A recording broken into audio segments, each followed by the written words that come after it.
generation Mexican American. So let me tell you guys what that means. That means I was born here and my parents in Mexico. And that also means my Spanish sucks.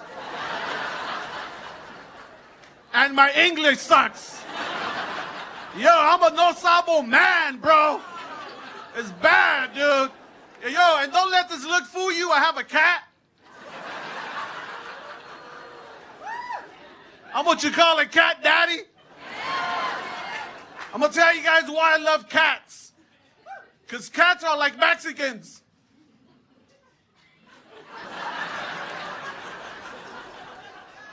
There's a lot of them.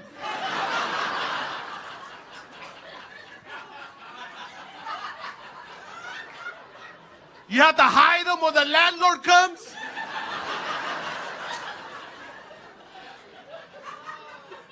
And no matter how high you want to build that wall, the cat will get over.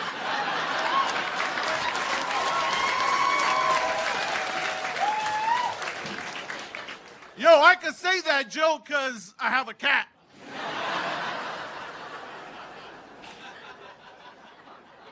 Yo, clap if you're a first-generation Latino. All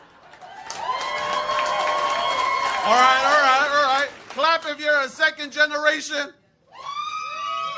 Okay. Yo, let me tell you guys, we're different, but we're the same. Right? Let me break it down. If you go up to a second generation Latino and you tell them to jump, they're going to be like, how high, bro? How high do you want me to jump? If you go up to a first generation Latino and you tell them to jump, they're going to be like, who?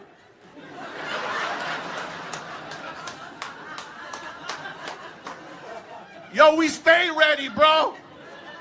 Also, when you're a second generation Latino, when you were a kid and you used to go back to your parents' country for Christmas vacation, your whole family used to go, bro, right?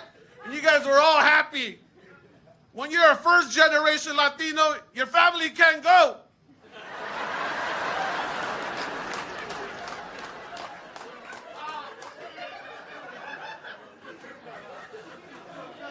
Your mom can't go, bro. Because if she goes, she can't come back.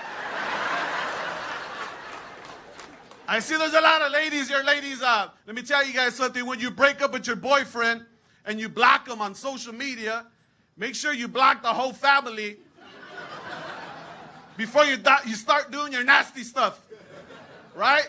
So my ex-girlfriend, she forgot to block my cat.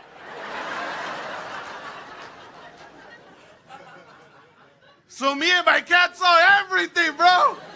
So I left her a DM. Meow!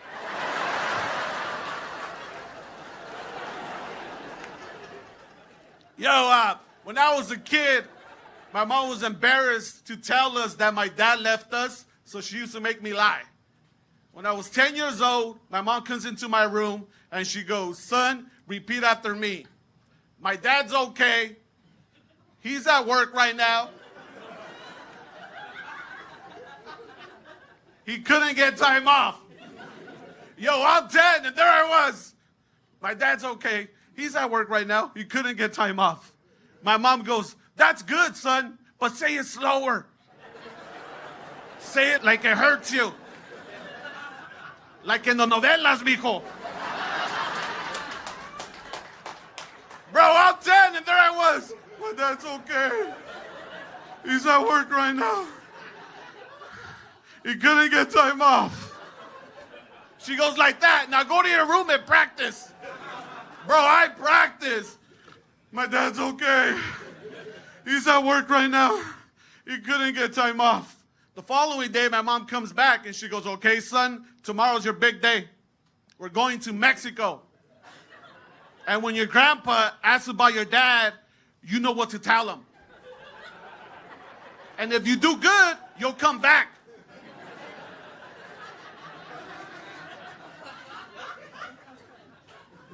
So we get to Mexico, bro. The first thing my grandpa asked me, where's your dad? Grandpa, my dad's okay.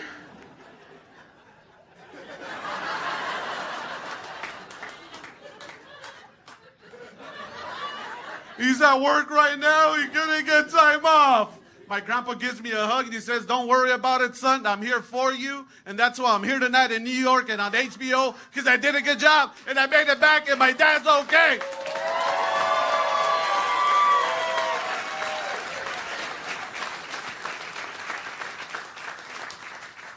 Hell yeah, man. I went to my first funeral in Mexico.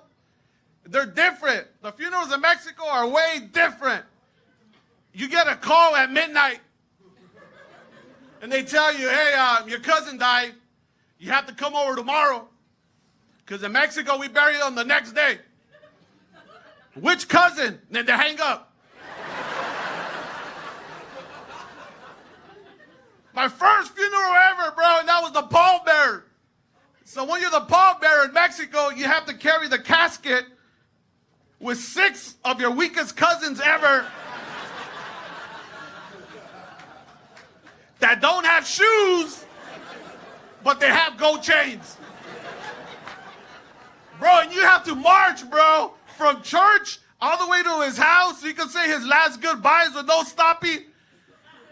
Back opposite direction to the cemetery with no stopping. I wanted to put him down. I wanted to kick him out of the casket and just chill in there. Man, I'm tired too, bro. The whole time we're marching, I'm looking at my fat cousin. You better not die, fat boy. That's why in Mexico, when they tell you your cousin died, they don't tell you which one. Because if they tell you, Jose, which Jose, the fat one? Yeah, oh, I'm not going to go. I never liked them. Yo, when I was a kid, so I do stuff to my mom. I'm trying to get her back, bro. When I was a kid, we used to go to church, and my mom used to get this little water, and she used to get the holy water in the cup, and she used to tell me, drink it. You have the devil inside you. And I used to believe her. What is he doing inside me? Tell him to leave. And if you haven't drank holy water, that shit is nasty. It tastes like fingers. One time I got a pubic hair, bro. Like seafood.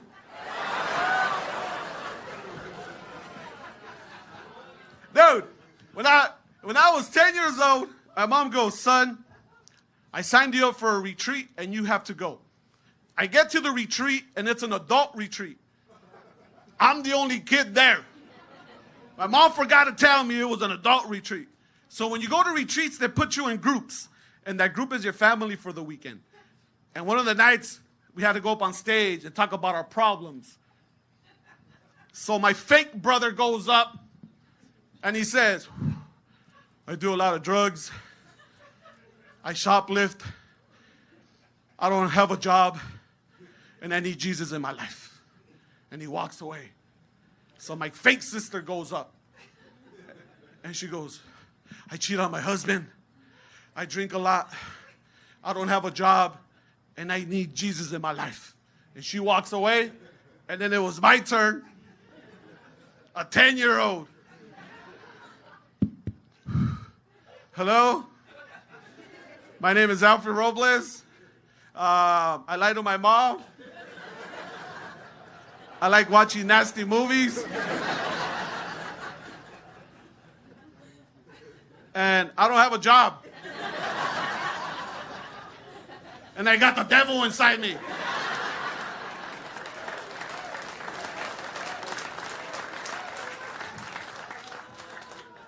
Yo, so my mom is 79 years old and I'm her caretaker.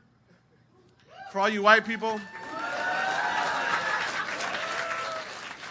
So, one day she calls me. My mom calls me and she goes, son, I need a ride. That's all she says. I get to the location. It's a mortuary spot. We're looking for caskets, bro. I'm in the back crying. My mom's gonna die.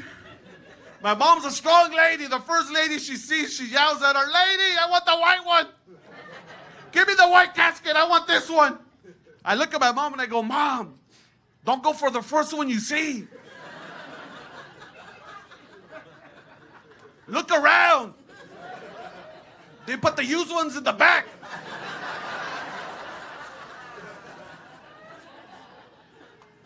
At least get inside, make sure you fit, Mom. And then I go, Mom, why do you want the white one so bad? She goes, son, I want the white one because when I die, I want people to sign it. What? Yes, mijo, I want people to sign it with a Sharpie. What do you mean? Like a yearbook, pendejo. I want people to sign it. Like a yearbook, Mom? What do you want me to write, Mom? You have a bright future in front of you.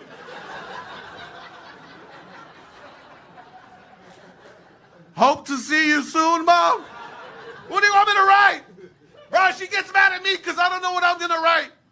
She goes, you don't know what you're going to write? No, Mom, I don't think about that. Plus, you're not going to be there, so who cares? Dude, she calls me, bro. She calls me every day. Son, practice right now. Tell me what you're going to write. You can practice. So I told her, Mom, I'm going to write. My mom's okay. She's at work right now. And she's going to get time off. Yo, my name is Alfred Robles. You guys have a good night.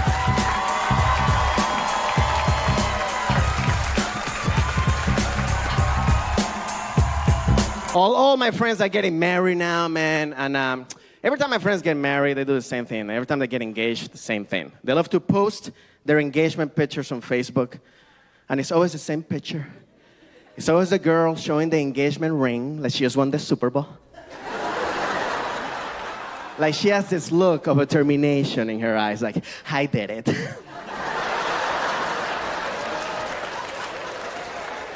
I told I was gonna do it, bitches. I would love to hear that press conference, you know, when a girl gets engaged for the first time. It'd be like a sports press conference, like the Super Bowl. Like, so how does it feel to finally get the ring? Well, it was a lot of hard work this season. He was playing tough defense, you know. But I could do what I do best, applying constant pressure.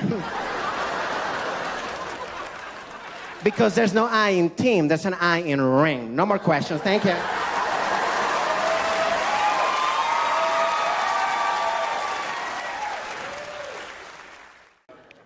But my sister recently got married, man. She got married last year. It was a beautiful wedding. It was on May 2nd, too, and we had lowriders, mariachis, the whole thing, you know.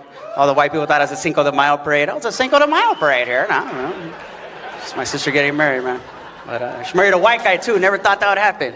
She never dated a white guy. First white guy she dated, she ends up marrying him, you know. And he's blonde-haired, blue-eyed, and down full of familia. You know, so I'm like, all right, dude, welcome to the family, man. He's a good dude. So, you know, now when our family barbecues get out of control, we have our spokesperson to talk to the cops for us, you know, like, hold on, officer. It's just a little cumbia music, okay? Don't be afraid of it here. Have a taco, they're delicious. Nah, but it's great, man, it's beautiful, so they're gonna get these kids, man. They're planning to have these grandbabies, and I'm excited. I wanna be a tío. And my mom and dad, they're getting older, though, right? And they went through, like, their midlife crisis, all that, so now they're like, ooh, we're gonna have our grandbabies, so we need to be healthy now. So they got on this health tip, man. And they got on this organic juicing hype. You guys are familiar with this. They go to farmer's market once a week, buy everything organic, and they're juicing now. Which is crazy for me, because growing up, like a chunk of lard, manteca, was the first thing that went on the pan, you know what I mean? It was like carnitas, carne asada, tripas, you know, like a jug of Kool-Aid and contest. And it's like, here's dinner. We're like, all right, yeah, you know. Now I go visit them, like, hey, guys, where's the meat at? No, mijo, we're juicing now. Juicing? What the hell? I have pictures of my birthday parties, man. I have these pictures. I'm turning like 4 or 5 years old. My dad's in the background with his Dickies creased. You know, his Pendleton flannel shirt buttoned up to the top, but unbuttoned right here. He's looking all proud from the distance. Says, my son over there, yeah. Got him a cake and shit. Now he's leaving the house in his Nike workout clothes, man. So funny. But he still has his big-ass mustache, you know, and his tattoo, you know, just leaving the house like, all right, mijo, hey, I'm going spinning. All right, if you need anything from Whole Foods, hey, let me know, you know. I'm like, no, Dad, I don't need anything from Whole Foods. We're going to go spinning, man. You guys go spinning, right? When they get on the bikes, they go this way, that way, man. I went with him one time. It was the cutest scene, man. I'll tell him I said that. But, you know, there's sweat dripping off his big old mustache. There's like this overly aggressive white lady named Becky yelling at him. You know, like, come on, Lorenzo, you can do this, you know. My dad's like, all right, Becky, all right, I got it. Hey, fuck, we're going to do it. You know, I'm like, hell yeah, Pops, do that, man. Man, before I get out of here, I'll leave you with this, man. True story, really happened. Maybe think it's funny, maybe not. But when my mom and dad started our family, we had a one-bedroom apartment, right? But we always had everything we needed. We had a good life, food on the table, roof over our head. And they worked hard, man, 7 days a week. One day they were afford a house, right? So we got a house, we had a front yard, a backyard. Couldn't afford to water the grass at first, but we had dirt to play with. We're like, all right, cool, homie. But there were these kids in there who were playing with their toys, man. I mean, my sister had many toys at the time. And there was this one foreign kid, white kid with a bug catching net. He had an accent. He's out there kind of rubbing it in our face. You know, like, oh, mother, look. I fetch another monarch. Let's enjoy its beauty, shall we?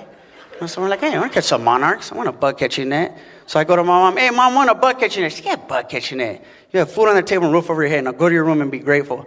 So I go to the room and close the door, and I'm crying, dang, I want a bug catching net. And they're knocking the door, man. True story. This is real love. I opened the door. My mom made me a bug catching net out of a wire hanger and an old pair of medias, her pantyhose. Yeah, I was out there. I was like, hey, hell yeah. I was out there with no shame in front of the white people, like, yeah, you know. The little kid's like, what is that? I'm like, it's my mom's media. What's a media? I don't know, it's my mom's media. We're trying my bug catching territory. Shit, you know. Except my bugs were dying on impact. It was an old pair of pantyhose, you know what I mean? Just bzzz. But my dad gets home from work, right? Pulls up in his work truck in the driveway, gets out, sees me playing with this thing, you know? He's like, mijo, is that what I think it is? I'm like, well, yeah, Dad. He's like, damn, that's crazy. Hey, my name's Frankie Quinones. It's always been a pleasure. One love.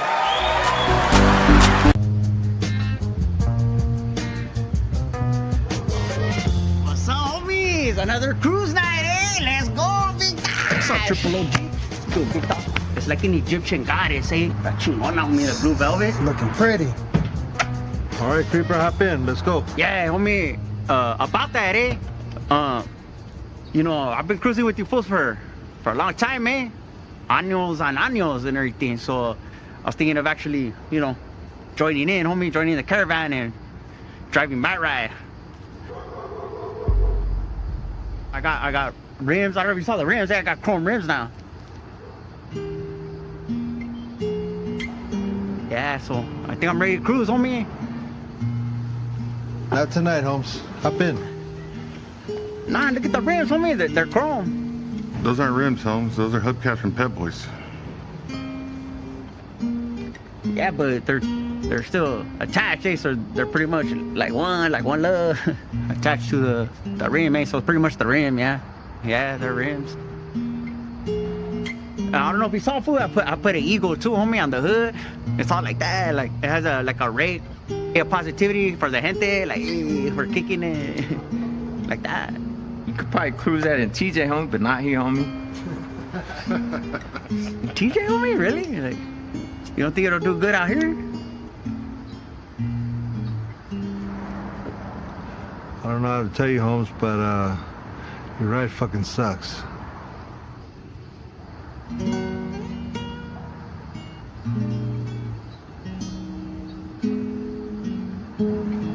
Hop in. Let's go. All right then, homies. That's how you fools feel? I ain't tripping, dog. Shh, I got my ride, homie. About to go represent by myself, eh? So you guys do what you do, eh? But I'm excited about tonight. All right, cool. Stay about a block behind us. Really, homie? That's how you vatos feel? After all we've been through? I've been there for you fools. Through the thick and thin, homies. Since 6th grade, eh? Los, you remember? When you were ramming that gordita, she tried to trap you in your room? Who was there to get you out of that, homie? I was. Who was there for you, Esteban? When you were with that random hyena at that motel in fucking Hollywood? The ones that try to trick you on hotels.com, be like, oh, it's in the middle of Hollywood, but it ends up being one of those cucaracha infested places, homie. And you still rammed that hyena, dog. And she pulled that knife on you, and who was there to save you, homie? It ain't about the rampla, homie. It's about the vato who's driving the fucking rampla. This shit looks firme to me, homie. You kidding me, dog? Bitchy ego like that, showing respect to nature and to the gente at the same time? Spending my good-earned feria at Pep Boys like that? Do you see this ride, homie? I'll be making love, fool, on this ride. I'll put a gordita right here.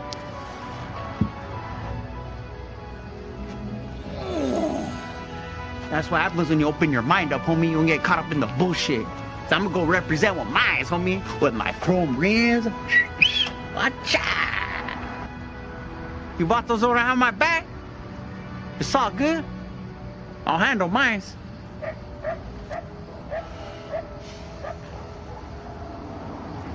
Hey, Creeper. You're right, homie. You lead. That's what's up right there. Vamos, homie.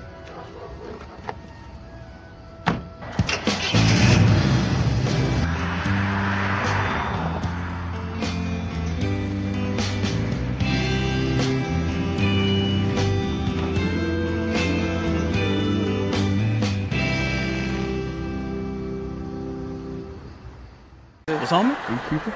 Yeah. What's on me? You do cholo fit or what? Yeah. All right, now be quiet, homie, and watch the show. Hey, we all know there's like a lot of different ways to get in shape or whatever, but this way is gonna have you like, damn, homie, that's what's up. This is Cholo Fit with Creeper. We're gonna get warmed up with the classic Cholo squat, eh? Right? So you put your left foot out like that, right foot like that. And feel how down you are for your homies, eh? Now we're literally gonna take it down, nice and slow. Back straight, chin up.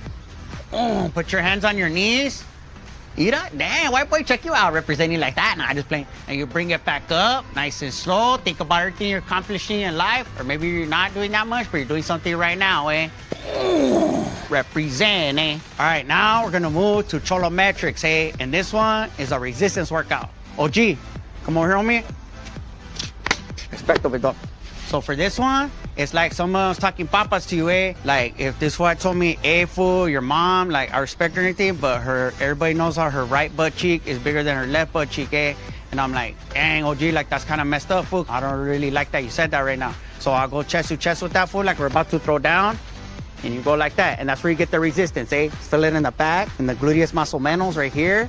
But hey, it's just a workout, OG. You know, I would never disrespect you like that. You don't want to go longer than a minute, eh? Or else you really start to fight. I used to be a angry person, homie. But then I realized that I needed to get myself out of that mind state, homie, to get my mente right. And yeah, fool, she was talking math papas, eh? She said, dang, this fool looks like he got fired from the snack bar from Lord of the Rings at like Mordor or whatever. Dang, that's messed up. All right, keep going. A lot of times I feel like all these fools that sign up for my classes, like they're my familia, homie. Feel good about yourself, homies, all right? You're representing, eh? I really felt like I was lost, both physically and emotionally, before I discovered Cholo Fit. Creeper, he's a Furman instructor. You get a little whistle, homie? You know, watch out. I've met so many amigos in these classes, and I can't get enough. What can I say? Cholo Fit changed my life. Hell yeah, that's what's up. Right on, man. Love my family. I got a lot of characters in my family, like we all do. I got a Theo, man. He's a full-blown alcoholic, right? But never been an angry drunk, right? He's like a big teddy bear. He just gets drunk as fuck all the time. He has that rock-hard panza that comes out like that. You know, it's just like, I put a lot of things in here. Don't worry about it. Give me whatever. It's like, damn, you know, respect. That's what's up, you know. But we know when he's faded, man, because he likes to talk about shit he knows nothing about, like astrology and the galaxies, you know. And be like, hey, Mio, when you think about it, we're just a speck, you know. We don't know when the galaxy's in. And we're like, oh, fuck, this fool's fucked up. You know?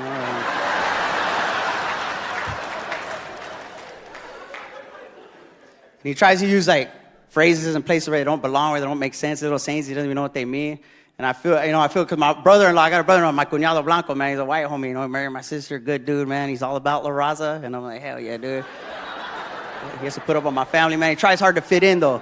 Like, he loaned my Theo money, and we've all loaned my Theo money, man. Like, no, it's for an investment. I just need $33. And it's like, so it's trying to get fucked up, you know. So he's like, no, he's my Theo. I'm going to lend him the money. I was like, all right, man, you better kiss that $33 goodbye. You know, and then he goes, ask for it back. And my Theo trying to use phrases in places where he doesn't even know what they mean.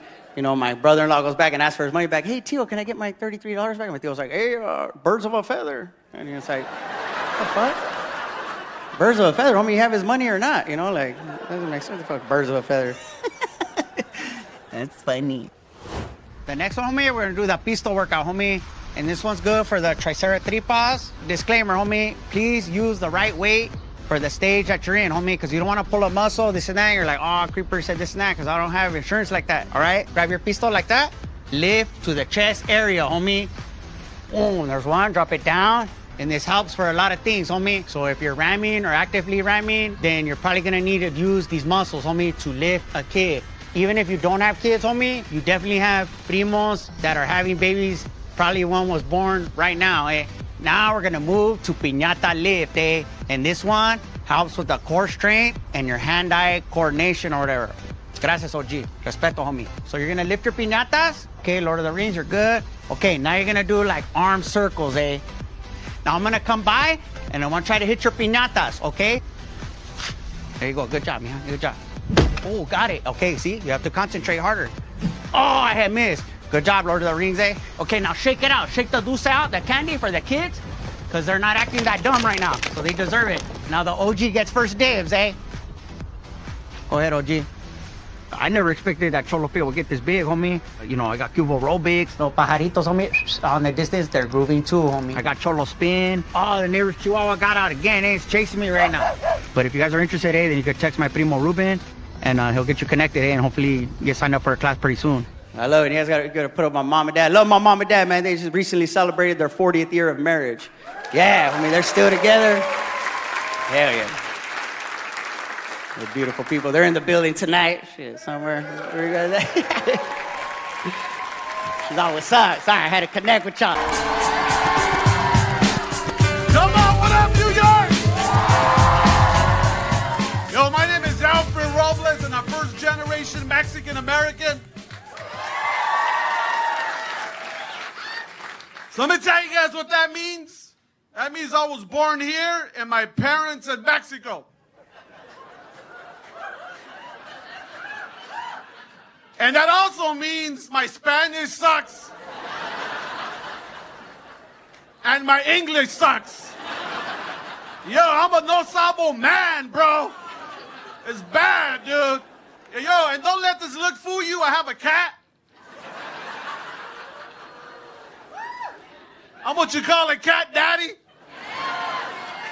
I'm gonna tell you guys why I love cats. Because cats are like Mexicans.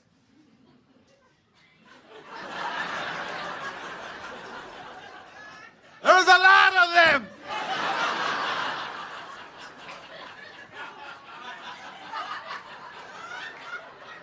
You have to hide them when the landlord comes.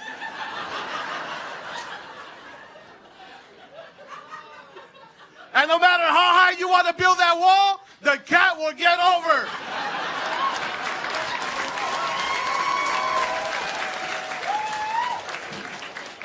Yo, I can say that joke because I have a cat.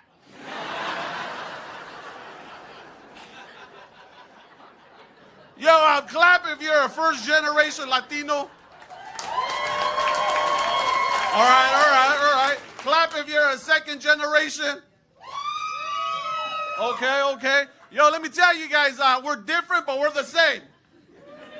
Right? Let me break it down. If you go up to a second-generation Latino and you tell them to jump, they're going to be like, how high, bro? How high do you want me to jump? If you go up to a first-generation Latino and you tell them to jump, they're going to be like, who?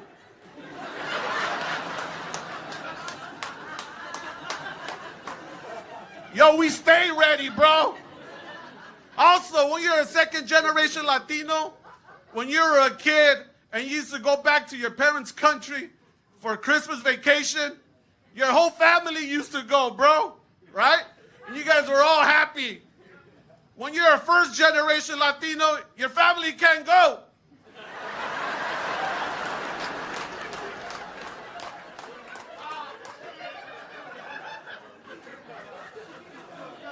Your mom can't go, bro. Because if she goes, she can't come back. I see there's a lot of ladies here. Ladies, let me tell you guys something. When you break up with your boyfriend and you block him on social media, make sure you block the whole family before you start doing your nasty stuff, right? So my ex-girlfriend, she forgot to block my cat.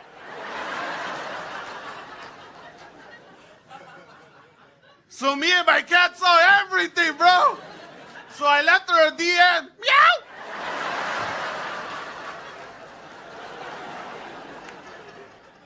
Yo, when I was a kid, my mom was embarrassed to tell us that my dad left us, so she used to make me lie.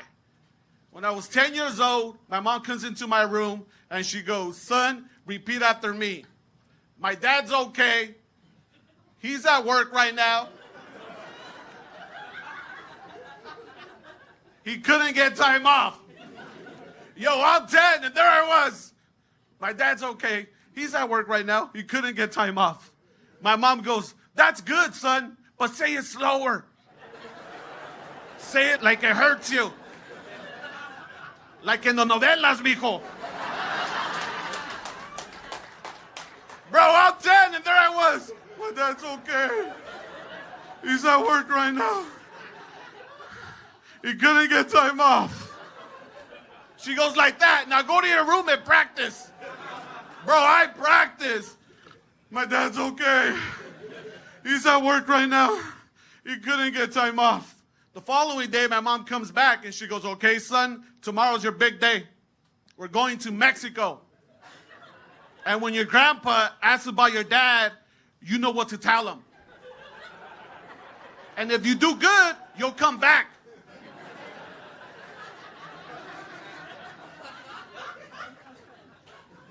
So we get to Mexico, bro. The first thing my grandpa asked me, where's your dad? Grandpa, my dad's okay.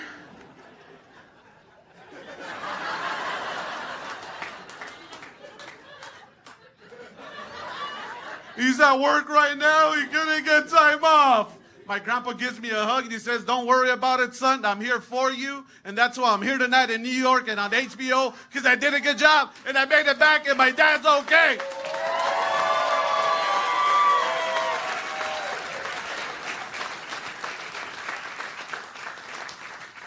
Hell yeah, man. I went to my first funeral in Mexico. They're different. The funerals in Mexico are way different. You get a call at midnight. And they tell you, hey, your cousin died. You have to come over tomorrow. Because in Mexico, we bury them the next day. Which cousin? And then they hang up. My first funeral ever, bro, and that was the pallbearer. So when you're the pallbearer in Mexico, you have to carry the casket with 6 of your weakest cousins ever. That don't have shoes, but they have gold chains. Bro, and you have to march, bro, from church all the way to his house so you can say his last goodbyes with no stopping. Back opposite direction to the cemetery with no stopping. I wanted to put him down. I wanted to kick him out of the casket and just chill in there. Man, I'm tired too, bro. The whole time we're marching, I'm looking at my fat cousin. You better not die, fat boy. That's why in Mexico, when they tell you your cousin died, they don't tell you which one. Because if they tell you, Jose, which Jose, the fat one? Yeah, oh, I'm not going to go. I never liked them. Yo, when I was a kid, so I do stuff to my mom. I'm trying to get her back, bro. When I was a kid, we used to go to church, and my mom used to get this little water, and she used to get the holy water in the cup, and she used to tell me, drink it. You have the devil inside you. And I used to believe her. What is he doing inside me? Tell him to leave. And if you haven't drank holy water, that shit is nasty. It tastes like fingers. One time I got a pubic hair, bro. Like seafood.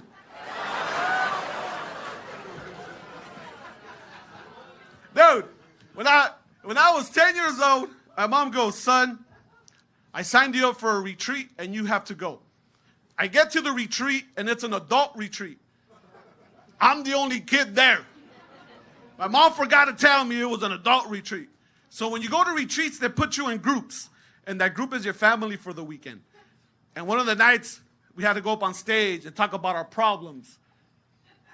So my fake brother goes up and he says, I do a lot of drugs. I shoplift. I don't have a job. And I need Jesus in my life. And he walks away. So my fake sister goes up. And she goes, I cheat on my husband. I drink a lot. I don't have a job. And I need Jesus in my life. And she walks away. And then it was my turn. A 10-year-old. Hello? My name is Alfred Robles. I lie to my mom. I like watching nasty movies. And I don't have a job. And I got the devil inside me.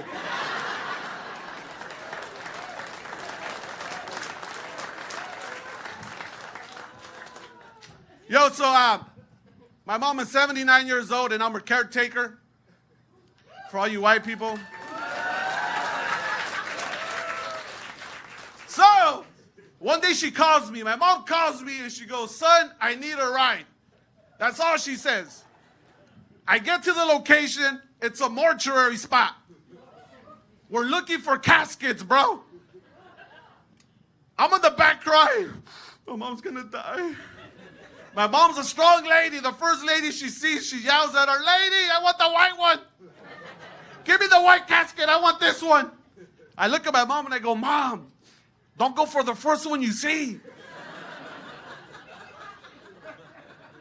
Look around. They put the used ones in the back.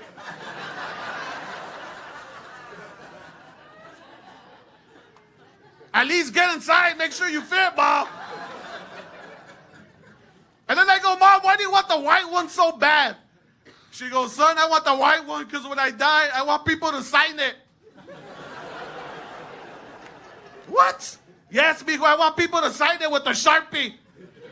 What do you mean? Like a yearbook, pendejo. I want people to sign it. Like a yearbook, Mom? What do you want me to write, Mom? You have a bright future in front of you.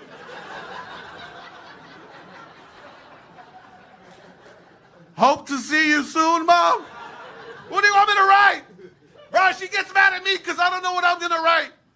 She goes, you don't know what you're going to write? No, Mom, I don't think about that. Plus, you're not going to be there, so who cares?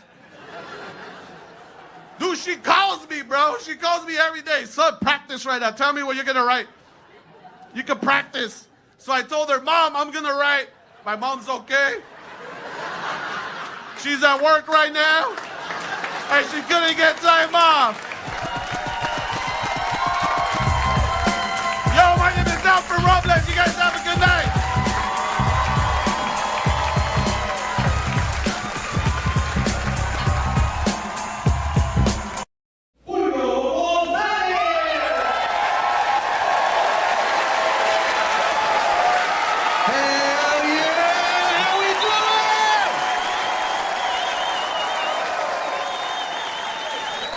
Oh yeah, we're gonna get straight into it.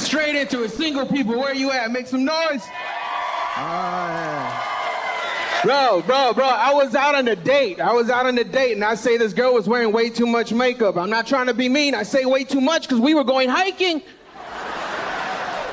Bro, she gets in the car, she gives me a hug, and she leaves half her face on my shirt. And she's a jealous woman too, because she looked at my shirt, she goes, oh, who you been hugging? I said, you two-faced, look at your shit. And listen, I don't blame women for doing that. I blame society for making them. Yeah, think about that. There was a point in time where women can walk around with nothing on their faces and nobody said a word. Until one day some asshole's like, what the fuck's wrong with your face? Cover that shit up. There is children out here. What are you doing? And then they started covering up. They used powder. And then some chick's like, oh my God, what'd you do? Did you run? Did you eat better? It's like, no, bitch, powder. What? Then they started putting powder on. They went layer after layer. Pretty soon it's not even makeup no more. It's a fucking mask. Don't tell me it's makeup when you can turn to the side and see where it stops. I shouldn't be able to look at you and be like, how is your neck darker than your face? How'd you do that? And bro, then they go dancing and they sweat and pieces of face fall in their drink. It's not just makeup either no more. They got accessories. You seen this shit? They can add shit to their face. I didn't even know they can do that. These things must be heavy as hell because she looks sleepy, bro. She's like...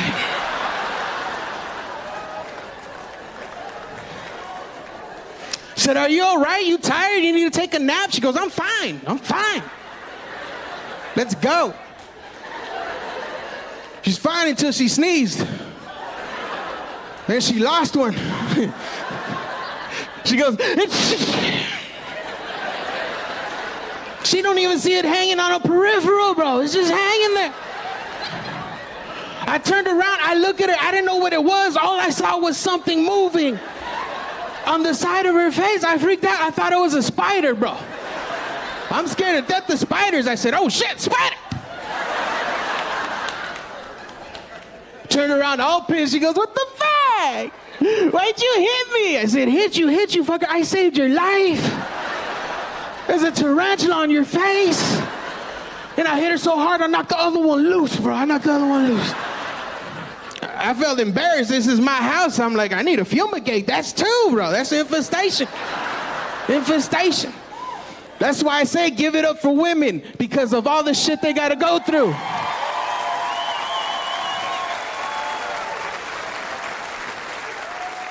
It doesn't stop there. You ever seen their shoes? Remember looking at my eyes, I'm like, why are you gonna wear those? Look at your feet, it looks like it hurts. Your pinky toe's sticking to the left. And that was on the right foot, fucker, that was on the right foot. All she can say is, but they look cute. They look cute. And I'll admit, you do look sexy in them. I saw a girl crossing the street one time, looked sexy as fuck, just. She looked good. Until that light turned red. And she had to run. You ever seen a woman run in high heels, bro? Their bodies go through a transformation. They don't just take off normal and shit, hell no. Gravity pushes them down. And then their hands come up like velociraptors. They look like they're at a Jurassic Park. Just... She knew it too. The light turned red. She went from sexy to retarded real quick, bro, real quick. Goes, oh my God.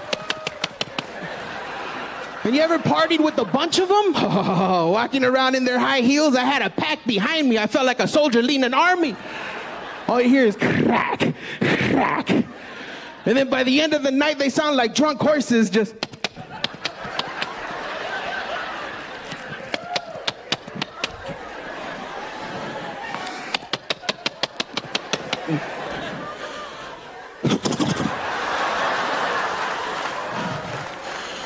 You ever seen a drunk one lost?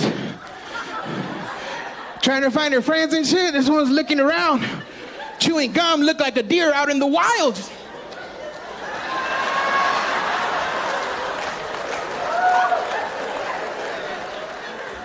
Like a baby deer that can't find its mom and starts yelling for it. She's going, hey!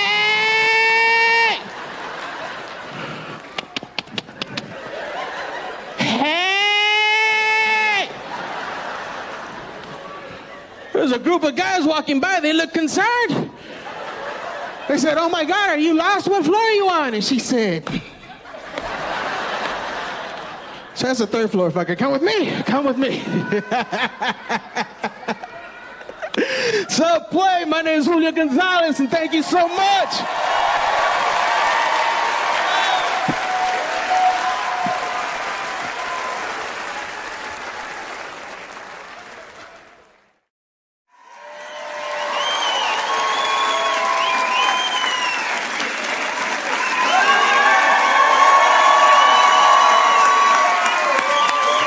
What's up, y'all? What's up, man?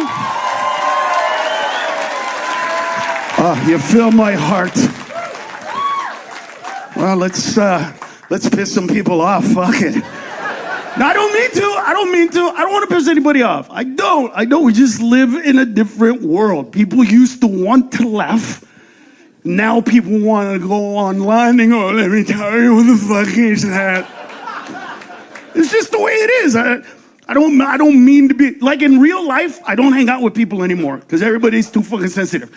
I only hang out with two groups of people in real life. Illegal immigrants and rednecks. That's it. That's it. Because they're the only people that I've never offended. Seriously, every other group, I have them for a little bit and then I went too fucking far. You know what I'm saying? Like with the Asians, they're like, oh, that's so funny. And then when I do a Monterey Park, oh, too far. Like, you know, the black people are, hell yeah, motherfucker, tell that shit. But then I go too far, oh, hell no, motherfucker. Is everybody's the same shit, except for mojados and rednecks. They take it. And you know why? Because they accept the truth. They don't fight it. Everybody's just to fight it. You know what I mean? If I did a joke about black people can't swim, some black people will be like, I can't swim. And then other black people will be like, that's fucked up. Can you swim? Nah, but that's fucked up. Like,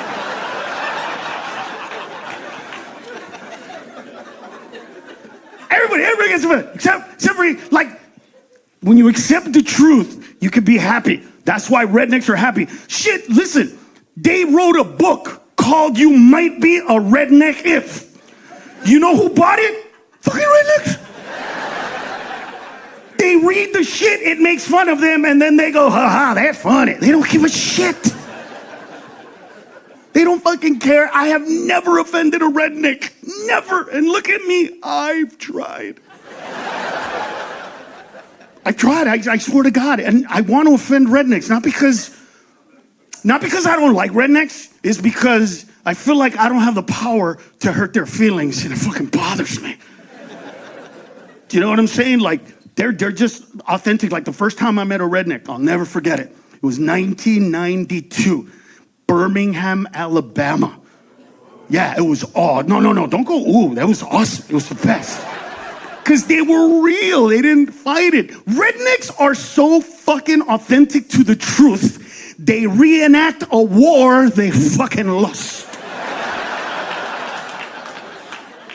And in the reenactment, they still fucking lose. Yeah, I was under the impression that Civil War reenactments were the South going, not this time, you Yankee motherfucker. That's what I thought. But then, my buddy, right, he goes, you ever seen one? I was like, no, come on down. So I went to go see a reenactment, and it was fucking weird. It was in Arlington, Virginia. I'm watching it, and in the middle of shit, my friend just goes, well, this is where they fucked us up, so lie down like an asshole and just... That's some bullshit. They're taking my black man. That's bullshit right there. Look at him run. God damn, he can run fast. Holy shit. They don't fucking care. First time I met one, I got off the plane. I was performing in a place called Hoover, Alabama. Hoover, Alabama, back in the day when I first started going there, had 0 Latinos, okay? I would perform and no Latinos would come out because they weren't even there. Now, so many Mexicanos, not Mexicans, Mexicanos, live in Hoover, Alabama. I swear to God, these fucking rednecks renamed it Guadalajara. I can't even make that shit up. Goddamn Guadalajara. And you can't get mad. That's fucking, even the Mojados are like, no, I like it. Guadalajara. Like, they don't give a shit. They don't try to hide who they are. Right? They don't try to pretend who they are. I got plans for us, man. You were a funny son bitch. I saw you perform, and I told Bruce, the owner of the club, to bring you here. And now you're here, and I'm here, and we can do some shit together. I got plans. You ever been to the South? I'm like, bitch, I'm from the South. Yeah, look, see, the smart people got the joke. The smart people got the joke. The pendejos are like, really from... like Louisiana or something like that. But see, even the Mojados are going in Spanish. No, Souther. Más para allá.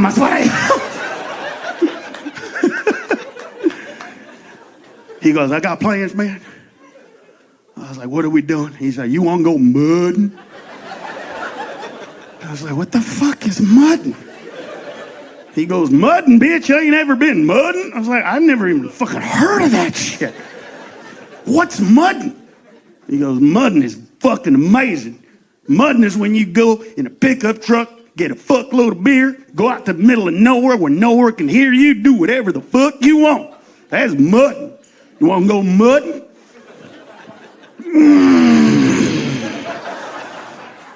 Sounds like you're gonna fuck me, so no, I'm gonna say no to that one. It feels rapey. It feels very rapey. I feel like he didn't even hide the fact that he was gonna rape me. I feel, you know what I mean? Like, what did he say? I'm gonna get you really drunk, take you out in the middle of nowhere in my pickup truck where no one can hear you squeal like a pig. You're gonna fuck me in the ass, come in my ass, pull your dick out, there's gonna be shit on it, and then you're gonna go mudding. That's what it sounds like.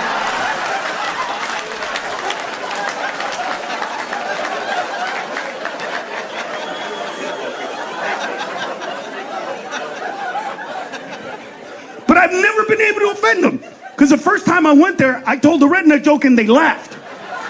And then in my head, I was like, I gotta do something to hurt their feelings. And every year, even during COVID, every year I go perform at that club. And every year I write worse and worse and worse and meaner shit. At this point, they're not just jokes. This is hurtful shit.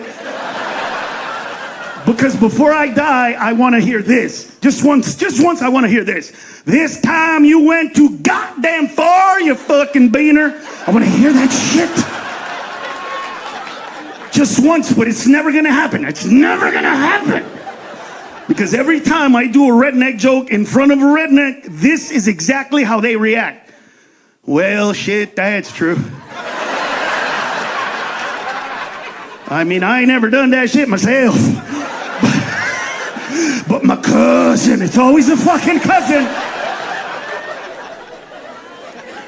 I've never offended a fucking mojado. Never offended, never. I've only offended their bosses that bring them to my show. All right, some of you didn't get it. Okay, so here's what I mean.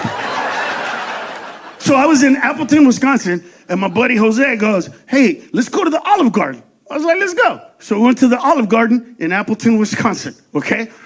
They put me in a corner, and there was nobody around me, and it felt really weird.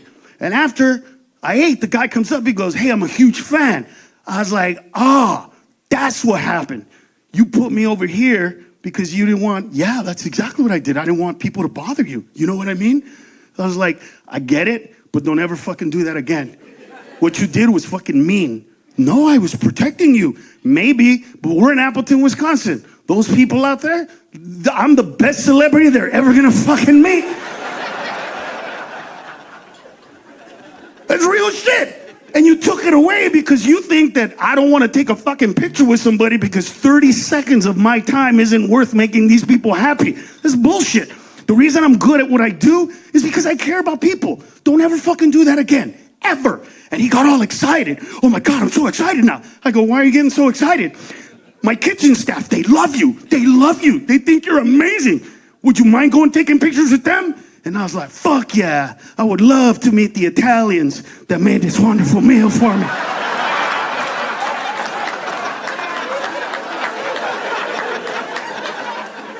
Do I need to finish that fucking story? For the three of you not laughing, it wasn't Luigi making my shit. It was Luis. And there was a weird moment when I was walking toward the kitchen, because the Italian music in the background faded away. And then the kitchen music got louder and shit. So there was this weird moment of when the moon is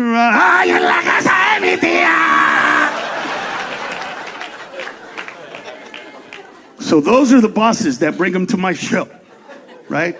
But at the end of the show, every once in a while, I'll get this. I waited till the end of the show as to not offend you in front of your fans. But now that I'm here, you need to apologize to this man. You kept referring to him as an illegal. This is a human being. This is what's wrong with the world. Words fucking hurt, and this is a human being, and human beings, by virtue of being people, cannot fucking be illegal. But thank God they're always there to go, no, jefe, I'm very illegal.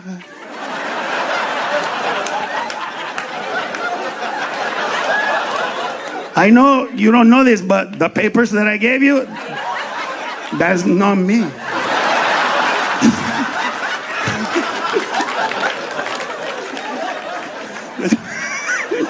My name is not Jacob Johansson. That's not my name. Oh my God, you're illegal? Jefe, remember when you asked the waitress for ice and I fucking left? I didn't know where you were going with that, jefe. I didn't know. You said, I want ice. I said, I gotta get the fuck out of here.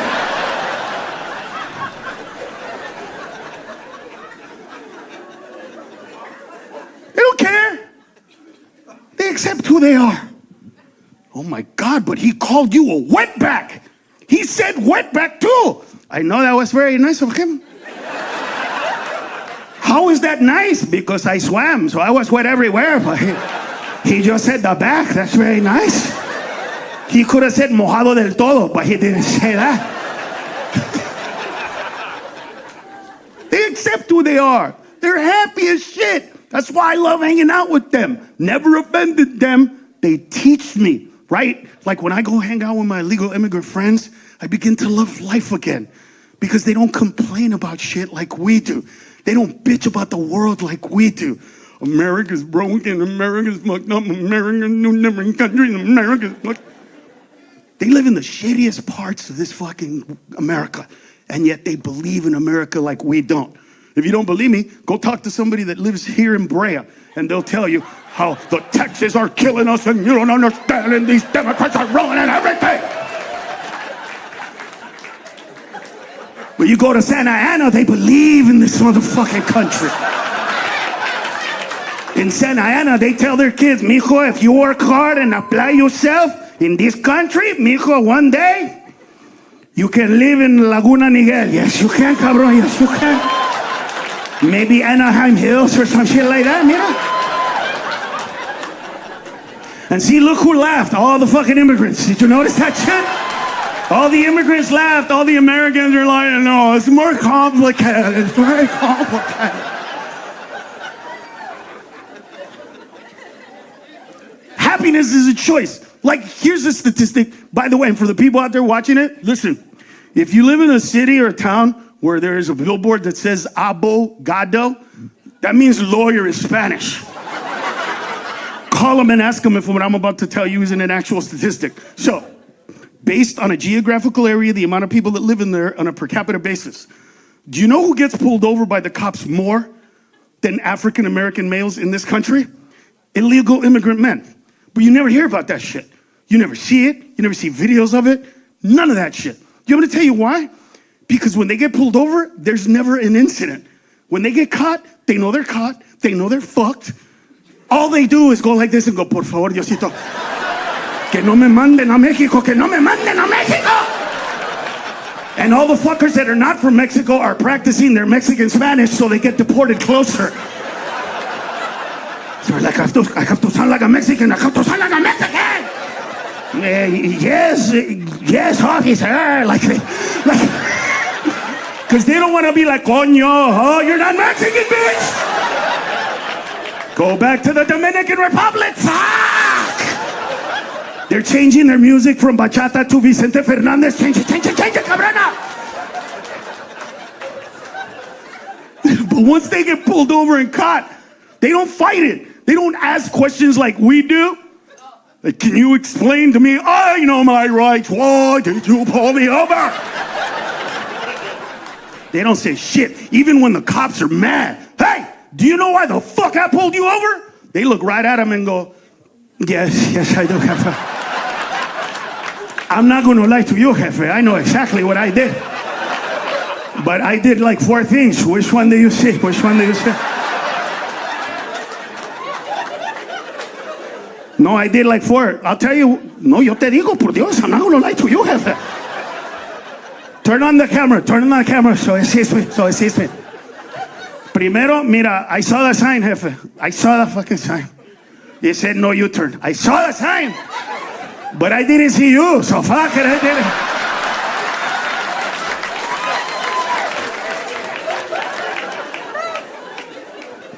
Then I ran the red light. Did you see that shit? I told her it was yellow, pero estaba roja like a motherfucker. It was red. Then I got on the 22 freeway. How fast was I going? You're going like 85. No, 94. But you didn't see that shit. I saw you, cabrón. You didn't see me put the brake. I didn't put the brake. I saw you and then I let it go, pero...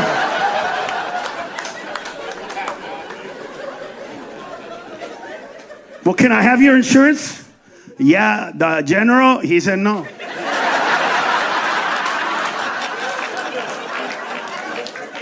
The fucking Chacuile, he's a liar. He said no. Even that puta Adriana, that bitch said no too.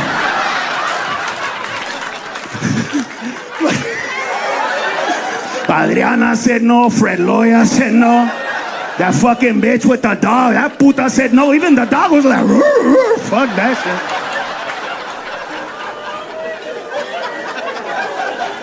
Well, can I see your driver's license? Pues claro, jefe, there you go. Jeez, goddamn, what the fuck? Your name is Jacob Johansson? Yes, jefe, that's my name. Remember a few years ago when the President Trump said that he wanted more people from Norway to come here? Well, here I am, jefe. Johansson. I am Scandinavio, can you tell? By the accent, I am a Vikingo, yes.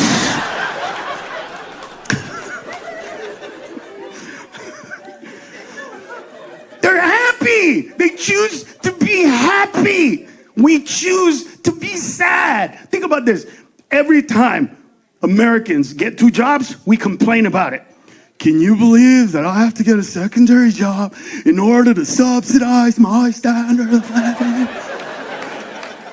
Do you know how embarrassed I'm gonna be when I have a friend get in the Uber and I'm driving it and I have to explain why I drive an Uber? Illegal immigrants, fucking different. Hey, Raul, I got another job. More money, more money, more money, more money. Ask an American to fucking stay overtime. Oh!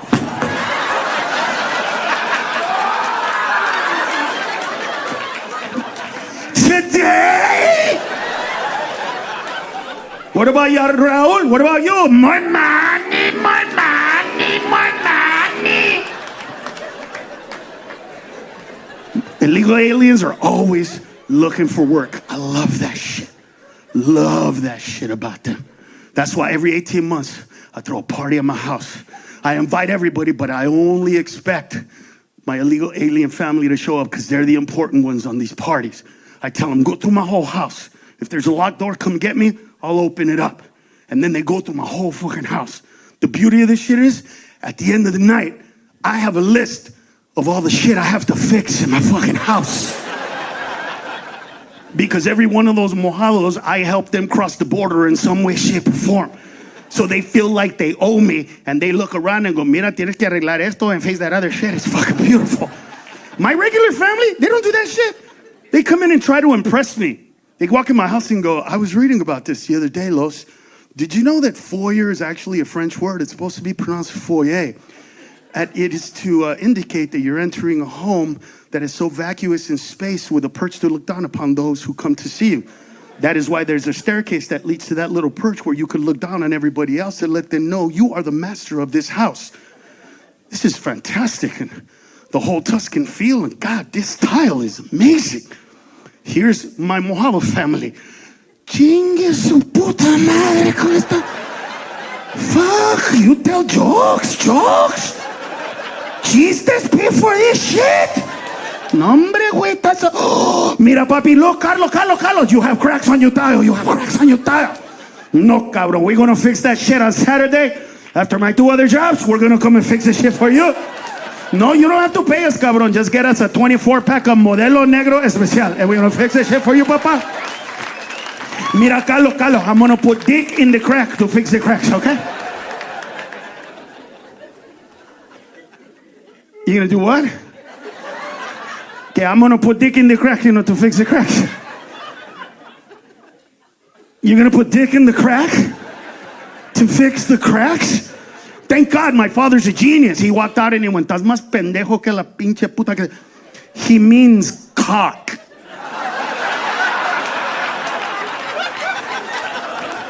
All right, some of you didn't get that joke.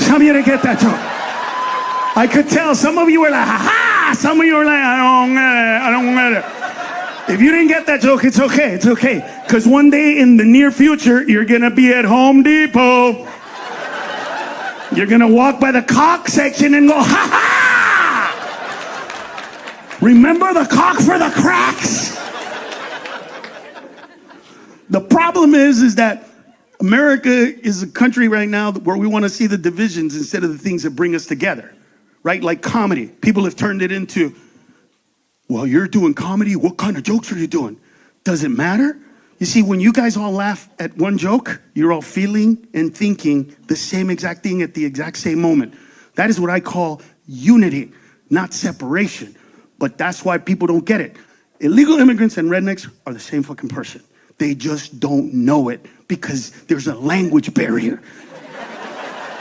See, some of you are skeptical. That's my point. See, a fucking redneck used to just break the ice, walk up to a mojalo and go, "Hey, come here, man.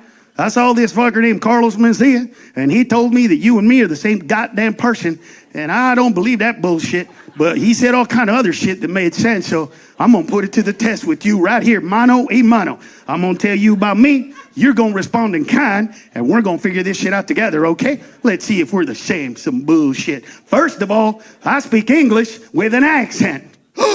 Me too.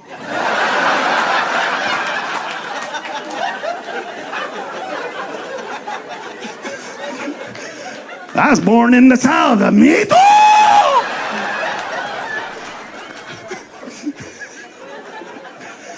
I drive a pickup truck. Get the fuck out of here!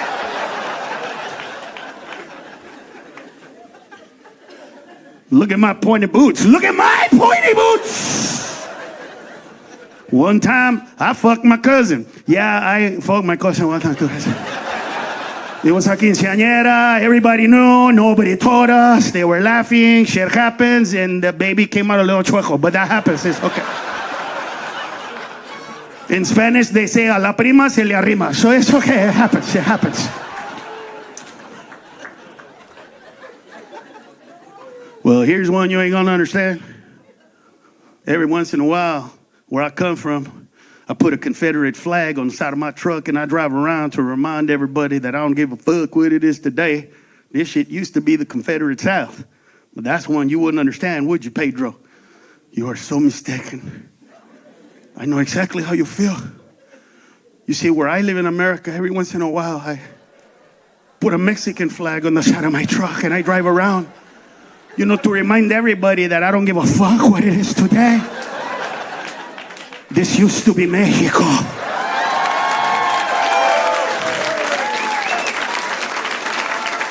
So I guess we are both losers. He beat the shit out of you too, what happened?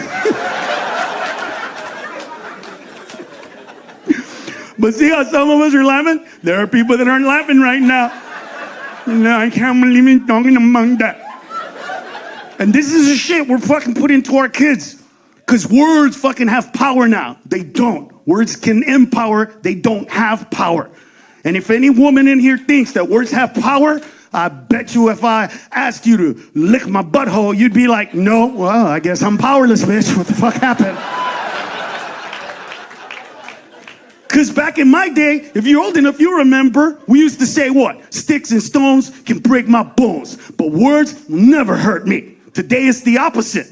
Sticks and stones can cause bruises that heal, but words will devastate the inner child within me forever. Fucking pussies, Jesus Christ. No, don't cheer, because it's not their fault. See, everybody likes to say this is the shittiest generation of kids. Well, if it is, do the math. We are the shittiest generation of parents. You see how three of you, all the mojados went, yeah, well. All the middle class were like, you know.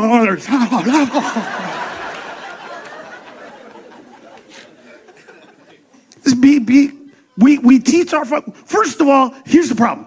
We don't have enough kids, so we protect them too fucking much. You see, back in the days when people had like 4 or 5 kids per family, they were good parents because you loved your kids, but not too much. You paid attention, but not too much. You helped them with homework, but not too much.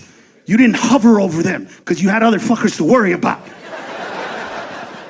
Right? Today, it's like helicopter parents because they have one fucking kid. Are you okay? Are you fine? What's going on? What's going on here? Do you need help with your homework? You know, mom is really good at trigonometry. You're like, high school. So we don't have enough kids. Now we have what? We used to have 4 kids per family unit on average. Today we have 1.8 per couple. Get rid of immigrants, drops to 1.4, which means a shitload of Americans only have 1 kid. And people that only have 1 kid, and there's some of you in here, you're beautiful people. You're shitty parents. That's just a fact. You're shitty parents because you pay too much fucking attention to these assholes. That's what. They think they're the center of the universe because your whole life, that was you around them. Your whole fucking life, what are you doing? I love you so much. How can I take care of you? You're the best. I love you so much. Because first of all, you put too much pressure on these fucking kids. That's why they're suffering from anxiety and shit. Like, my parents never went to go see me play soccer. They never saw one fucking soccer game. I was a champion. I took 5th in the state of California in the 300 intermediate hurdles. My parents never saw me fucking run. They didn't give a shit. I was like, Pop, you never saw me run. No, did you do it for you or for me? Well, I did it for me, then there you go. I'm thinking you were there. Were you there? You were there. Dude, today, go to a baseball game. These poor fucking kids.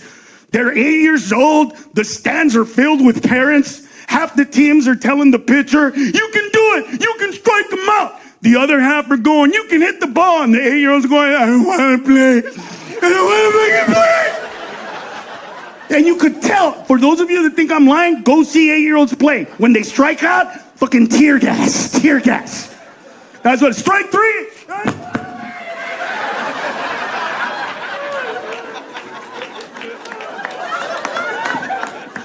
And why are they out there? Because their fucking dad went to UC Riverside and almost made it in fucking baseball. So now this poor fucking nerdy chueco kid is trying to do some shit. And there are laws of unintended consequences that you need to be careful about, right? Like, here's the thing, helicopter parenting, I just did a joke about it, but the term helicopter parenting is new. Helicopter parenting itself has always been a part. Even people that have a lot of kids, helicopter parent their first kid. That's why for you people that only have 1 kid and you think you're good parents, ask somebody that has 4 kids, when did you get good at being a parent? And they'll tell you, I sucked on the first, okay on the second. By the 3rd one, I started nailing that shit. But all you people with 1 kid, you're stuck on one, so you're, the whole fucking time is a problem. Listen, I'm one of 18 kids, okay? Yeah, my parents had 18 kids. I have 11 sisters and 6 brothers. That's not a joke, that's real shit. My mom had 18 kids. My mother never had periods, she just had people.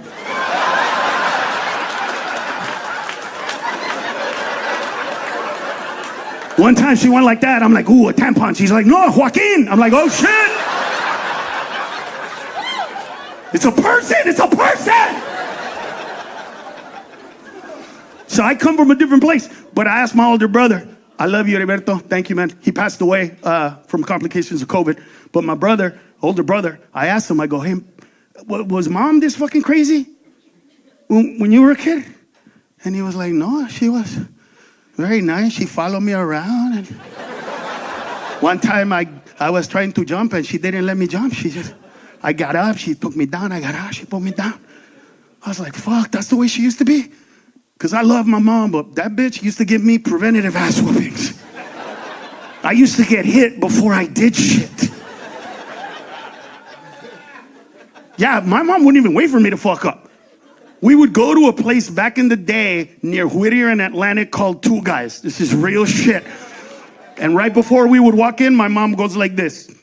We're going to go inside this store. You're not going to say shit. You're not going to talk shit. You're not going to ask for shit. And you're not going to embarrass me, cabrón. Porque if you fucking embarrass me, por Dios y mi madre, cabrón. Mira.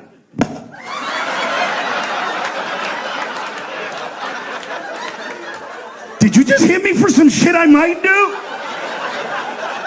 And she was like, well, then don't do it, pendejo. I didn't do it already.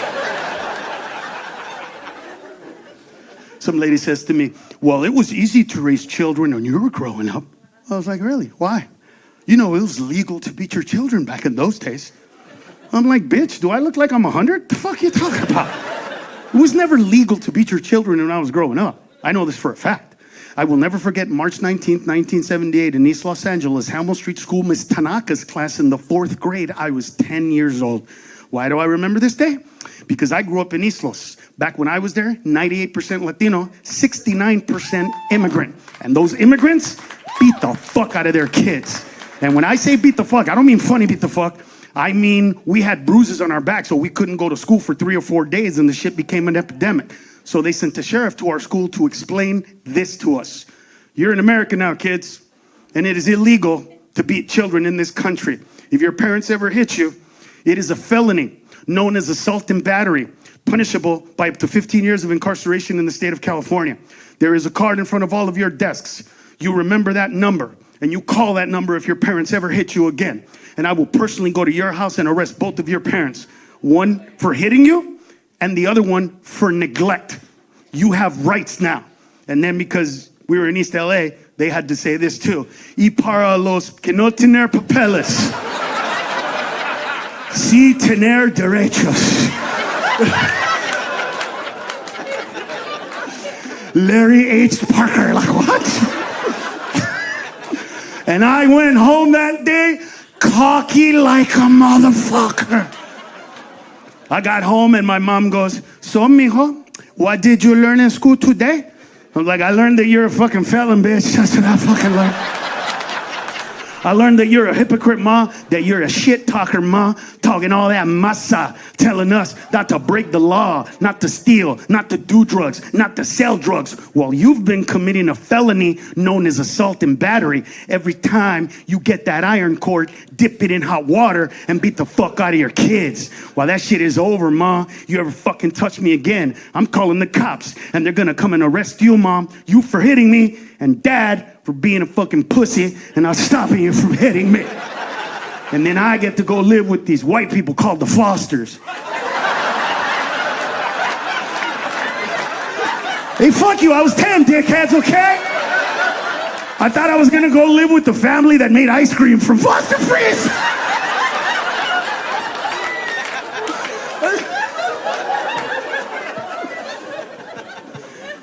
And my dad goes, run, gotta run!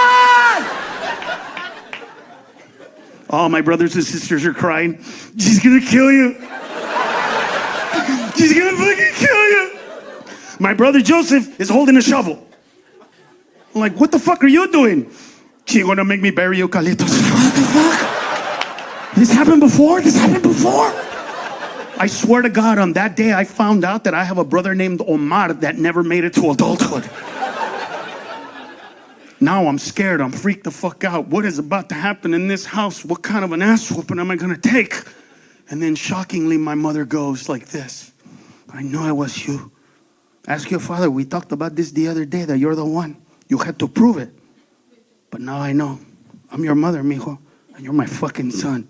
The one. You understand me? And I didn't know what she was saying, so I looked at my dad like, hey, what the fuck is that? Even my father was like, I have never seen this movie before. I don't know. Even the Jesus was like, I go, I don't understand, Mom. What do you mean I'm the one? And she goes, you're the one that's going to be rich in this family. You're the one that's going to make money in this family. And you're the one that's going to buy your mother and father a house when you get older. It's like, really? How do you know that? Because you use your brains. And people that use their brains to work in this country make a lot of fucking money. People that use their hands, like your brothers and sisters, minimum wage. You don't believe me about your brothers and sisters, minimum wage, using their hands? Look at your brother Joseph, ready to dig a fucking hole like an asshole. Look at him. Mijo, te lo prometo. You don't understand. You know what? You don't believe me. You don't believe me? So here's the thing. And by the way, my mother on that day knew that I was going to buy her house. I had no idea. I thought she was fucking crazy. But if you want to see the house that my mom and dad have because of me, the one that I bought them, you can remember this address, 4174, like Freddy Krueger, Elmview Drive, Encino, California, all right? Or you can just type in, where does Kevin Garnett live in Encino? And then look at the house opposite from his that's white with a pool that looks like an 8. That's where my mom and dad live. She fucking knew on that day that I was gonna buy her a house. I didn't believe that shit. I was like, whatever, I'm gonna buy you a house. Bitch, I'm gonna fucking hit you in front of 2 guys when you get older, puta. That's what I'm gonna do. And my mom saw that I was skeptical, so she goes, mijo, to prove it to you, you've been asking for shoes forever. Let's go get your goddamn shoes para que veas that it's real. ¿Cuáles quieres? Which means, which one do you want? What she meant was, you want shoes right now? Let's go down Floral, across Atlantic, right on the left is a place called Payless Shoe Source. We'll get you some Pro Wings and shut the fuck up. But if we wanted good shoes, which I did, I wanted the LA Gears with the lights and the little twisty leather on the fucking sides. We didn't buy those here. We had to drive to El Centro de Tijuana, Mexico, Calle Revolucion, at a place called Los Tres Hermanos Zapateria, across the street from a famous whorehouse called Adelitas. That's where we fucking went. So I go, Mom, if I'm gonna buy you a house, the least you could do is get me some badass shoes. So she got me fucking badass shoes. But here's what happened. She goes, pues vámonos. And we got in my mother's blue Comet, which I remember because it was a stick shift. So my mom's all chingona fucking giving it. We never drove into Mexico, by the way. Like, we only drove to Mexico. We parked on this side of the border in San Isidro, and we walked over this bridge. Now, for those of you that have been there recently, it's nothing like it. This is 1978. It was just a bridge. There were no guards, no fucking anything. It's just a bridge with a red line painted across. That's all it was. A red line. That was the border. I didn't even realize how relevant a goddamn strip of paint would be until we crossed that shit. And my mom goes, do you know where we are now?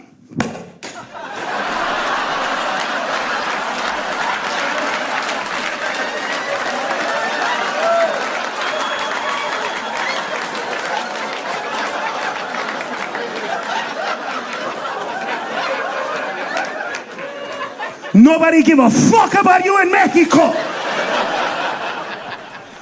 And then she just picked me up like nothing happened and went, okay, mom, let's go get your shoes. And I'm trying to run to the American side of shit. My mom catches me and she goes, yeah. I go, you're gonna hit me again. She's like, no, mijo. I'm like, why'd you fucking hit me, mom? Oh, because I want you to know that I know you're smart. But I want you to know that I know now, and I know that you know that I'm fucking smart. I tricked you, cabrón. You didn't even know that this shit was gonna happen. Like a fish, I threw the worm, y mira, oh, got you. So now that you know that I'm smart and you're smart, you know that you didn't get it from your stupid fucking father. That's what I wanted you to know. Yeah. And what I just did right now is what we're taking away from our children when you say that everything is sad, that nothing is funny anymore, that comedy is out of bounds.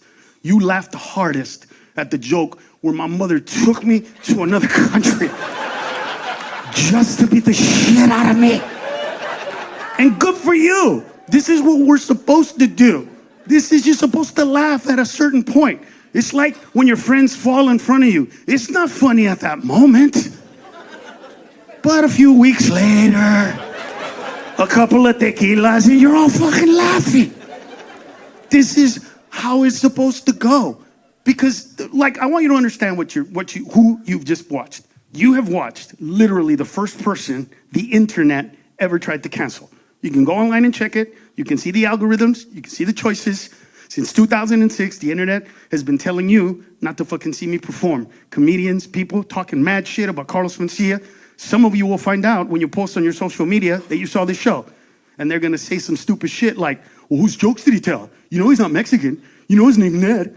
anything to diminish whatever accomplishments I have, because that's what we do in this country. We don't want to elevate ourselves anymore. It's better to bring other people down, right? Let's not say my team is the shit. Let's say that team sucks. That team ain't shit. Fuck that quarterback. Fuck that guy. Fuck these people. Instead of uplifting yourself. Like right now, people are pissed off in the world because Brazil, when they score, they all get together and dance. Oh, why are they dancing? Well, if you don't want them to dance, stop them from scoring, bitch. The fuck is... They got 11, you got 11. Put your foot out, bitch. Put your foot out. But we put other people down to make us feel better about ourselves. I don't do that shit. You could go online. You'll find a lot of hate toward me. You know what you won't find? Me speaking ill of those who speak ill of me. You have never seen that shit, and you never fucking will. That's not what I do. That's not how I roll. I uplift myself, and you can come along or not come along, because life is life, and it is amazing and beautiful, but we're not ready for the happiness anymore because we're Americans, and we're spoiled. Shit, we're in Southern California. We need fucking rain. But when it rains here, for one day, we're like, fuck yeah, thank God. By the second day, we're like, when the fuck is it gonna stop? You can't make us happy anymore. This is the average American. One day you wake up and you get in your car and you go to work. And on the way to work, you hit a pothole. And your car makes such a loud sound that you go, holy shit, did I pop a tire? And you pull over to make sure your car's okay. And it is okay. But now you're fucking mad, especially if you're in California. I gotta pay fucking taxes, and then I gotta pay more taxes, and then I gotta pay more city taxes, and you gotta fucking take shit out of my check, but you can't fix a goddamn fucking pothole? This is goddamn bullshit. And this is why people in other states are talking shit about us, taking all this goddamn money, fix a fucking pothole. You call every day, fix my fucking pothole, fix my fucking pothole. And then one day you wake up, and they're fixing it. And what's our reaction? Construction!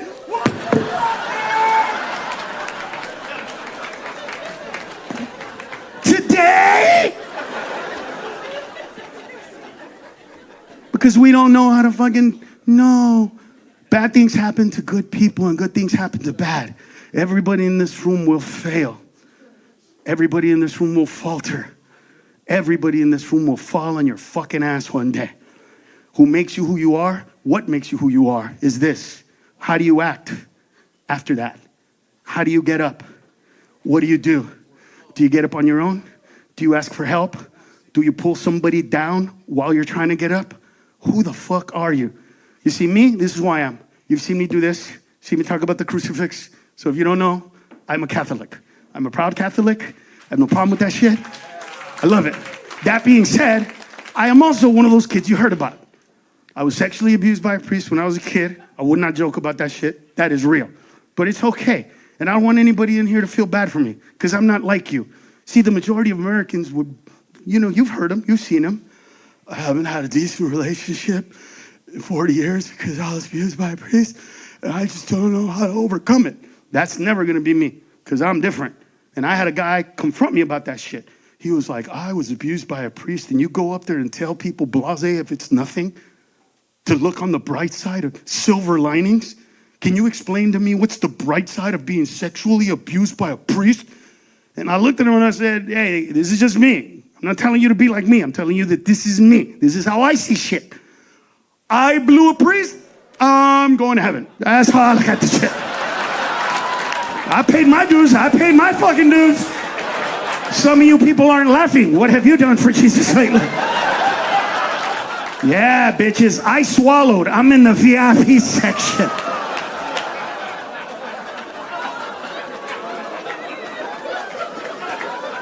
I like how some of you women are going, oh, you sucked a dick for tickets to my show. I sucked a dick, I got into heaven. I think I'm winning, bitch. You made the fucking mistake. Oh, you think I'm lying? Oh, hey, Bob, let me have that beer. No, open it. No, the empty one, just the empty one. Hold on. Hey, I'm not proud that I've sucked a dick before, but I would never lie to you.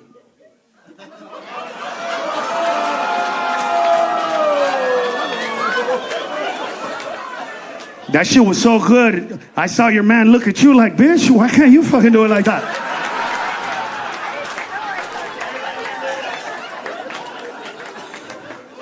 But see, you expect me to be a victim, and I'm not, because that's what we do in this country. It's not my fault. It's the red state or the blue state or the immigrants. Or everybody's to blame for your bullshit. Everybody's complaining. Oh my God, Trump is gonna run again. What if he does? Who gives a shit? What if he wins? Then he got the votes. But I don't want him to win. Then I don't know what the fuck to say. I don't understand. Can you explain Trump to us? Yes. Trump is easy to explain. We had a black president for 8 years. We thought we were ready. We obviously were not. Shit got a little weird, and orange is the new black.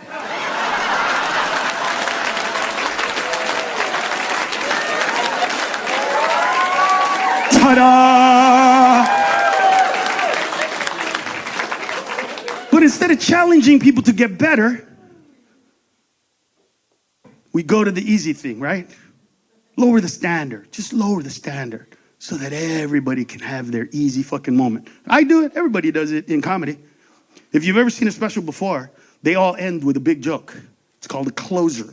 You know why we do that? I'll tell you. We tell a big joke at the end, like a perfect set is after you stopped laughing when I hit myself and the microphone fell. That's a moment where I go, I hope you had a good time, good night, and walk off stage. See, I created a wave of energy. You laughed and applauded and then missed the energy. I say good night. Do you know why we do that? Because we don't trust you. Seriously. We want you to fucking cheer and laugh, but you might not. And God forbid that my insecurities fucking actually take over, so that's what happens. Thank you, good night, because we don't believe you. Well, I'm gonna change the script. I want the world to fucking start seeing shit differently. And here, hold on, this is your moment, not mine. I was up here for 81 minutes. Now, those of you watching, you're like, wait a minute, we only saw an hour. You should have come see the real show, bitch. It's not my fault. There's like 5 empty seats. You could have showed up, fuck you. But see, this is your moment. No prodding. No bullshit, no jokes, just silence. And now you get to decide what you thought of the show. Good night.